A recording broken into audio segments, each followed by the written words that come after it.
बंद कमरे में बातचीत हुई दोनों की।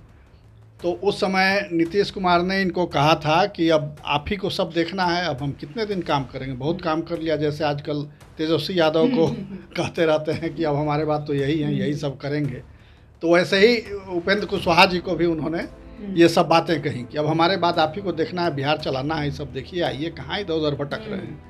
तो उन्होंने अपनी पार्टी का विलय करा लिया, आनन फानन में संसदीय बोर्ड का अध्यक्ष भी बना दिया उनको। हालांकि नीतीश कुमार जी ने उपेंद्र कुशवाहा को बढ़ाने में बहुत महत्वपूर्ण भूमिका निभाई है। विपक्ष का नेता तक उन्होंने बनाया था विधानसभा में, उस समय समता पार्टी जब थी तब। जो सोच करके वो आए थे, जो उम्मीदें उनकी थी, और नीतीश कुमार ने जो उनकी इच्छाओं को पर दिया था, वो पूरा होता हुआ नहीं दिख रहा है। तो इसलिए वो कभी कभी पार्टी लाइन से अलग होकर के भी बोलते हैं, अपनी नाराज़गी व्यक्त करते रहते हैं। इसी में जब नीतीश कुमार जी का ये कहना सामने आया कि उन्होंने तेजस्वी को अपना उत्तराधिकारी 2025 का घोषित कर दिया कि वो अब लीडर होंगे, नाक बंद होंगे, तो ये बात इनको पची नहीं उपेंद्र कुशवाहा जी, क्योंकि ये खुद चाह रहे हैं लीडर बनना। तो नीतीश कुमार जी की बात को जिनको वो प्रमोट करना चाह रहे हैं और जिनको दबाना चाह रहे हैं, दोनों ने खारिज कर दिया, कहा कि हमारे लिए अभी 24 महत्वपूर्ण है। तो ये एक अजीब डोलड्रम की स्थिति हो गई है जदयू के अंदर।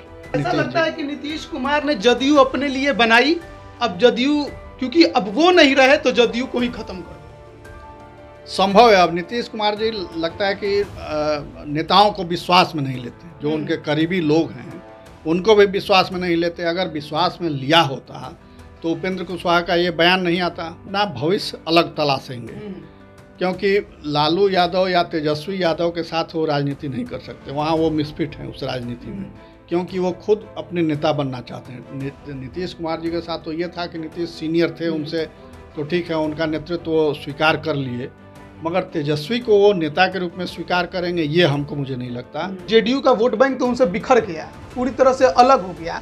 फिर आखिरकार आरजेडी इस विलय को लेकर इतना उत्साहित क्यों नजर आएगी? जब इनके पास वोट बैंक ही नहीं है तो विलय क्या कराना? तो आरजेडी तो उत्साहित कहाँ दिख रही है? आरजेडी की ओर से तो कोई बयान ही नहीं आया। पहले तो उन्हीं की तरफ से पार्टी का नाम बदलने, सिंबल बदलने को वो प्रस्ताव उन्होंने जरूर पास करके अधिकार अपने पास रख लिया, मगर बस उतने ही भर, उसके बाद तो कोई उनकी ओर से पहल नहीं हुई। ये बार बार नीतीश कुमार जी ही कह रहे हैं कि अब यही देखेंगे, अब यही आगे बढ़ेंगे, अब यही हमारा काम करेंगे, प्रासंगिक हो जाएगा। उपेंद्र कुशवाहा का जो सपना था वो सपना ही रह जाएगा। हाँ, लग रहा है, अभी लग रहा है, क्योंकि वो इसी उम्मीद में गए थे कि अगला मुख्यमंत्री हम ही को बनना है, मगर वो उम्मीद तो अभी फिलहाल पूरा होता हुआ नहीं दिख रहा है। नमस्कार, आप लाइव बिहार देख रहे हैं। मैं हूं राजमोहन तिवारी। बिहार की राजनीति में अभी बहुत कुछ चल रहा है। जब से सत्ता का परिवर्तन हुआ है उसके बाद चर्चा यही है कि तेजस्वी यादव आखिरकार कब बिहार के मुख्यमंत्री बनेंगे और नीतीश कुमार राष्ट्र की राजनीति की ओर अग्रसर हो जाएंगे, यानी उधर कदम बढ़ा देंगे। पिछले दिन महागठबंधन दल की बैठक हुई और उसमें मुख्यमंत्री नीतीश कुमार ने यह कह दिया कि 2025 का विधानसभा चुनाव तेजस्वी यादव के नेतृत्व में ही लड़ा जाएगा। लेकिन उनके इस बयान के बाद अब जेडीयू में कई ऐसे नेता हैं जो अब छटपटा रहे हैं और वो शायद कई सपने देखे थे जो अब टूटता नजर आ रहा है। हम बात कर रहे हैं जेडीयू के संसदीय जो बोर्ड है उसके अध्यक्ष उपेंद्र कुशवाहा की। पहले खुद की पार्टी थी लेकिन जेडीयू में विलय कर लिया था, लेकिन अब लग रहा है कि सपना जो है वो डोल गया। बिल्कुल, आप ठीक कह रहे हैं। देखिए, उपेंद्र कुशवाहा बहुत महत्वाकांक्षी नेता हैं और इसी क्रम में वो बार बार दल बदलते रहते हैं, कभी इधर आते हैं, कभी उधर जाते हैं। और जदयू में थे वो पहले, फिर बाहर गए, फिर आए, फिर गए, तो ये आना जाना उनका लगा रहता है। और एक समय ऐसा भी था जब वो नीतीश कुमार के कटु आलोचक हो गए थे। नीतीश कुमार की खूब आलोचना किया करते थे जब केंद्र में मंत्री थे वो एनडीए सरकार में, और नीतीश जी विपक्ष में थे उस समय, यहाँ आरजेडी के साथ थे, तो उस समय खूब आलोचना किया करते थे। हालांकि नीतीश कुमार जी ने उपेंद्र कुशवाहा को बढ़ाने में बहुत महत्वपूर्ण भूमिका निभाई है। विपक्ष का नेता तक उन्होंने बनाया था विधानसभा में, उस समय समता पार्टी जब थी तब। तो ये स्थिति ये हुई है कि जब उन्होंने अपनी अलग पार्टी बना ली और एनडीए से भी अलग हो गए, तो अब उनके पास बिहार में जो राजनीति है वो दो ध्रुवीय राजनीति है। या तो आप लालू के खेमे में रहिए या फिर एनडीए के खेमे में रहिए, तीसरी कोई धारा पनपती हुई नहीं दिख रही है। तो इनको भी किसी एक धारा के साथ जाना था, एनडीए छोड़ चुके थे, तो अब फिर जो नीतीश कुमार के साथ इन्होंने फिर से अपनी दोस्ती पुरानी रिन्यू की और ये बंद कमरे में बातचीत हुई दोनों की। तो उस समय नीतीश कुमार ने इनको कहा था कि अब आप ही को सब देखना है, अब हम कितने दिन काम करेंगे, बहुत काम कर लिया। जैसे आजकल तेजस्वी यादव को कहते रहते हैं कि अब हमारे बात तो यही है, यही सब करेंगे। तो वैसे ही उपेंद्र कुशवाहा जी को भी उन्होंने ये सब बातें कही कि अब हमारे बाद आप ही को देखना है, बिहार चलाना है, ये सब देखिए, आइए, कहाँ इधर उधर भटक रहे हैं। तो उन्होंने अपनी पार्टी का विलय करा लिया, आनन फानन में संसदीय बोर्ड का अध्यक्ष भी बना दिया उनको। उस समय आरसीपी थे अध्यक्ष जदयू के, वो नाराज भी थे इससे, वो उस विलय समारोह में शामिल भी नहीं हुए। तो उसको लेके कई खबरें उस समय चल रही थी। मगर संसदीय बोर्ड का अध्यक्ष तो बन गए वो, मगर उनकी भूमिका आज भी देखिए तो पार्टी में बहुत सीमित है। उनकी बहुत सक्रियता कहीं नज़र नहीं आती है। किसी कार्यक्रम वगैरह में मंच पर बैठ गए, कुछ भाषण कर दिया, इतने ही तक सीमित है। बाकी नीतिगत निर्णयों में हमको नहीं लगता है कि उनकी कोई भूमिका रहती है। तो वो उपेक्षित हैं, इससे आहत भी हैं। जो सोच करके आए थे, जो उम्मीदें उनकी थीं और नीतीश कुमार ने जो उनकी इच्छाओं को पर्द दिया था, वो पूरा होता हुआ नहीं दिख रहा है। तो इसलिए वो कभी कभी पार्टी लाइन से अलग होकर के भी बोलते हैं, अपनी नाराज़गी व्यक्त करते रहते हैं। इसी में जब नीतीश कुमार जी का ये कहना सामने आया कि उन्होंने तेजस्वी को अपना उत्तराधिकारी 2025 का घोषित कर दिया कि वो अब लीडर होंगे महागठबंधन के, तो ये बात इनको पची नहीं उपेंद्र कुशवाहा जी, क्योंकि ये खुद चाह रहे हैं लीडर बनना। तो ऐसे में उन्होंने कह दिया कि 25 तो दूर है, उसके पहले 24 है। हालांकि तेजस्वी ने भी यही बात कही, तेजस्वी ने भी कहा कि 25 के पहले तो 24 हम लोगों को देखना है, हम लोग अभी उस पर ध्यान लगाए हुए हैं। तो नीतीश कुमार जी की बात को जिनको वो प्रमोट करना चाह रहे हैं और जिनको दबाना चाह रहे हैं, दोनों ने खारिज कर दिया, कहा कि हमारे लिए अभी 24 महत्वपूर्ण है। तो ये एक अजीब डोलड्रम की स्थिति हो गई है जदयू के अंदर कि क्या करना है, किसी को कुछ समझ में नहीं आ रहा है। और नीतीश कुमार जी ने किसी को अपने पैरेलल खड़ा होने भी नहीं दिया। कोई आज नीतीश कुमार के बाद जदयू में कौन नेता होगा ये कोई नहीं जानता है। तो अब तो सर जदयू रहेगा या नहीं रहेगा यही सवाल है, क्योंकि विलय की जब चर्चा आई और उपेंद्र कुशवाहा से इस पर पूछा गया तो उन्होंने कहा कि मुझे इसके बारे में ज़्यादा जानकारी नहीं है, लेकिन अगर ऐसी बात है तो ये आत्मघाती कदम होगा।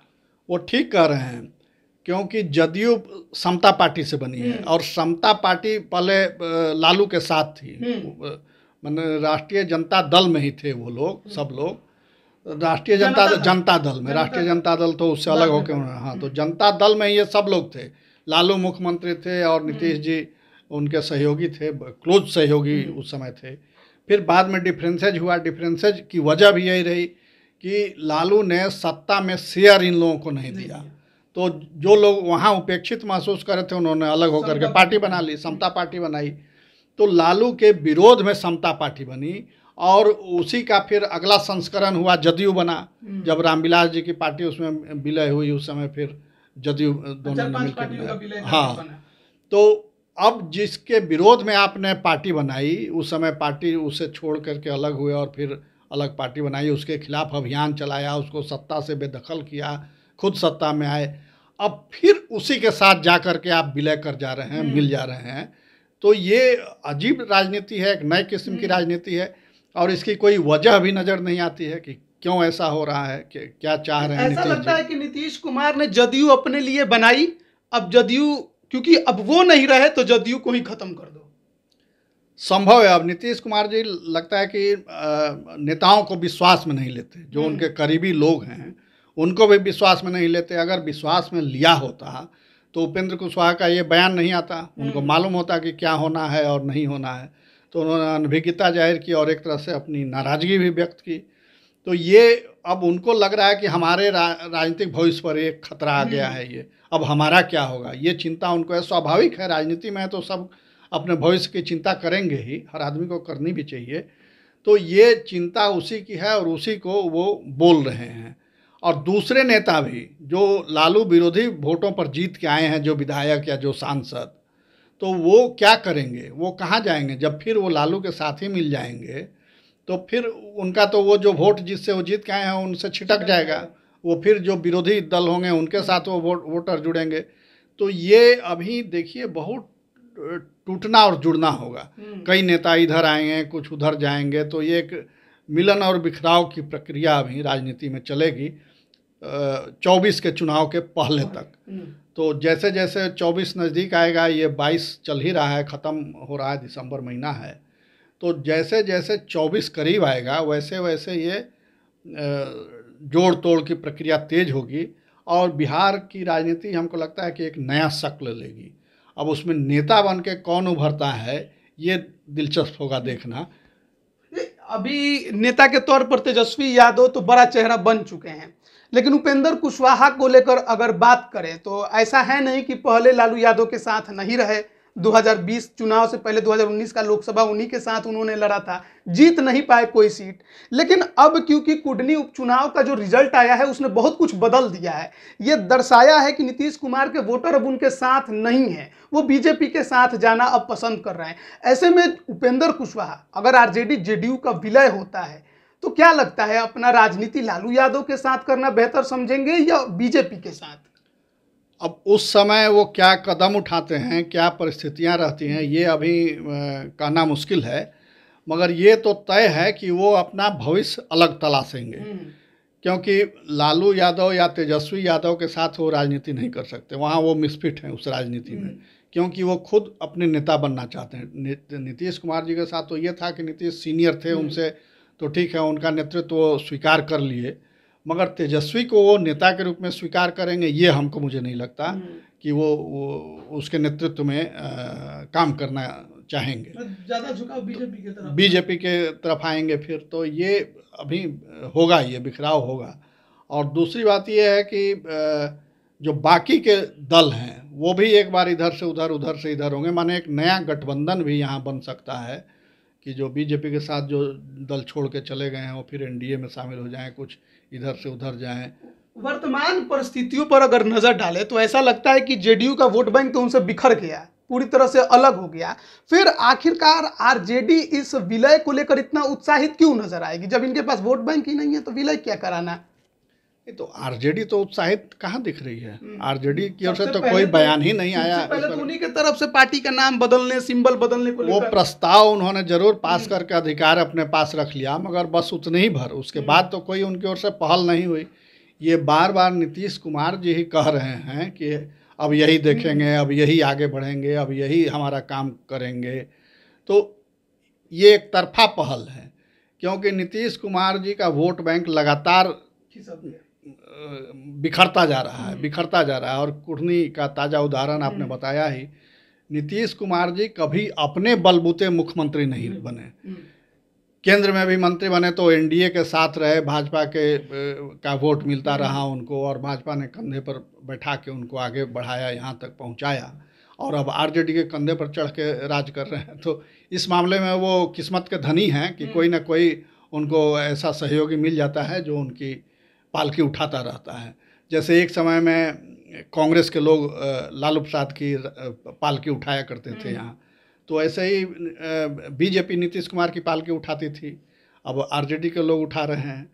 तो अब नीतीश कुमार जी देख लिए कि अब हमारी पारी जो है वो अब समाप्त है, यानी अंतिम पारी वो समझ रहे हैं कि अब अंतिम पारी है ये, तो अब हमको धीरे से सम्मानजनक तरीके से अपनी दूसरी राह तलाशनी होगी। तो उसी प्रक्रिया में वो चल रहे हैं आगे, और उसी प्रक्रिया में ये तमाम चीज़ें हो रही हैं मुझे जो समझ में आती है। तो उसी दिशा में ये राजनीति अभी बिहार की बढ़ रही है। उपेंद्र कुशवाहा ये सोच रहे होंगे कि कहाँ जेडीयू में विलय कराए, कहाँ जेडीयू खुद आरजेडी में विलय करने पर जा रही है। एक तो कम से कम संगठन तो था जिससे हम गठबंधन करके आगे किसी के साथ डील कर लेते थे, अब क्या करेंगे? नहीं, देखिए, उपेंद्र कुशवाहा का भी एक आधार तो है, सीमित क्षेत्र में ही है, मगर उनका एक आधार है, उनके लोग हैं, संगठन का ढांचा भी उन्होंने बनाया ही था। तो ऐसी स्थिति में ज़्यादा संभावना इस बात की है कि वो फिर अलग हो जाएं जदयू से। विलय की जब बात आए तो वो विलय से इनकार कर जाएं और फिर अलग अपना एक संगठन बना के फिर से नई पार्टी खड़ी कर लें। वैसे सर ये नियम भी है कि दल बदल कानून की तरफ कि अगर कोई पार्टी कहीं विलय कर रही है तो विधायक और सांसद जो है वो अपना रास्ता चुन सकते हैं। वो तो होती ही है बात, तो जैसे लोजपा में हुआ, टूट हो गई पार्टी में, एक घड़ा उधर गया, एक घड़ा इधर आया। तो ऐसे ही जब विलय होगा तो बहुत सारे लोग छिटकेंगे, कुछ इधर जाएंगे, कुछ उधर जाएंगे। तो मतलब बीजेपी के साथ भी अगर जेडीयू के विधायक या सांसद चले गए तो उन पर दल बदल कानून तो लागू नहीं लागू होगा। वो उसी समय जाएंगे लोग जब चुनाव होगा। तो चुनाव के समय वो जब सदन समाप्त हो जाता है उसके बाद तो फिर लागू नहीं, फिर तो अगली सदन बैठेगी चुनाव के बाद ही, तो उसमें वो कानून अप्रासंगिक हो जाएगा। उपेंद्र कुशवाहा का जो सपना था वो सपना ही रह जाएगा। हाँ, लग रहा है, अभी लग रहा है, क्योंकि वो इसी उम्मीद में गए थे कि अगला मुख्यमंत्री हम ही को बनना है, मगर वो उम्मीद तो अभी फ़िलहाल पूरा होता हुआ नहीं दिख रहा है। अब आगे कौन जाने क्या होगा, कल राजनीति पल पल नए रूप लेती रहती है। तो देखिए बिहार में बहुत कुछ बदल रहा है, सत्ता का परिवर्तन हुआ, लेकिन अब जो दल हैं वो भी आपको कुछ दिनों बाद बदलते नजर आ सकते हैं, क्योंकि आरजेडी जेडीयू के विलय की चर्चा है। एक तो ये है कि जेडीयू आरजेडी में विलय कर जाए, फिर एक और चर्चा यह है कि दोनों एक दूसरे में विलय करके एक नया तीसरा नाम और तीसरा सिंबल सामने लेकर आए। उपेंद्र कुशवाहा ने इस पर नाराजगी जताई और कहा है कि अगर जनता दल यूनाइटेड का आरजेडी के साथ विलय होता है तो ये आत्मघाती कदम होगा, क्योंकि ये पार्टी तो गरीब गुर्गों के नाम पर ही खड़ी हुई थी। आखिर इस पार्टी का अस्तित्व समाप्त करने से किसको क्या मिलेगा। कहा गया कि 25 का चुनाव तेजस्वी के नेतृत्व में लड़ना है। मुख्यमंत्री नीतीश कुमार ने यह ऐलान कर दिया, तो वो ये कहते हैं कि उससे पहले 24 है, पहले वो देखेंगे, 25 बाद में। बिहार की राजनीति में बहुत कुछ बदलने जा रहा है, लेकिन उस बदलाव का हिस्सा कौन किस तरीके से है यह देखने वाली बात होगी। आप बने रहिए लाइव बिहार के साथ। आप सभी का बहुत बहुत धन्यवाद। लाइव बिहार यूट्यूब पर सब्सक्राइब और फेसबुक पर लाइक जरूर करें।